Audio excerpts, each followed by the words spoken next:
In this audit, we assessed if the Department of Treasury and Finance, or DTF, and the State Revenue Office, or SRO, are optimising how they collect state taxes.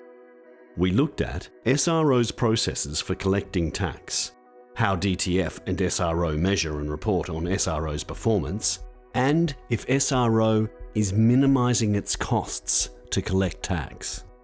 We also assessed if DTF effectively oversees SRO's performance. SRO reliably collects the tax it knows about, but it could do more to optimise the amount it collects. DTF and SRO's set of public performance measures don't give a clear picture of SRO's performance, and SRO doesn't adequately analyse all of its costs and activities. DTF also needs to strengthen how it governs SRO's performance to ensure good financial management of SRO. SRO collects state taxes, including payroll tax and land tax for the state government. The government uses this money to fund essential public services, such as education, healthcare, and public transport. So it's important that SRO collects tax as effectively and efficiently as possible. SRO reliably collects the tax it knows about, and this amount has increased over time. But there's a very high likelihood that it could collect more tax by better analysing and reducing the tax gap. The tax gap is the difference between the tax people and businesses owe and what they actually pay. DTF and SRO can't show that SRO efficiently collects tax. This is because there are gaps and weaknesses in the measures they use to assess and report SRO's performance.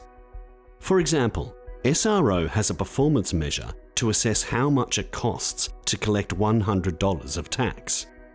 But due to the way SRO evaluates this measure, it doesn't actually know or report what it costs. These issues prevent Parliament and the public understanding SRO's overall performance. DTF needs to strengthen how it governs SRO's financial performance. This is because DTF and SRO don't have a shared understanding of SRO's status. For example, SRO describes itself as a semi-autonomous service agency on its website, but DTF's website describes it as a public entity. This has led to some of DTF and SRO's governance arrangements not fully meeting the intent of the Standing Directions 2018 under the Financial Management Act's financial performance requirements. We made 2 recommendations to DTF. One about clarifying SRO's status and DTF's governance roles and responsibilities, and one about reviewing its public performance measures for SRO. We made 4 recommendations to SRO about optimising how it collects tax and improving its work practices. To find out more or to read our full report, go to audit.vic.gov.au.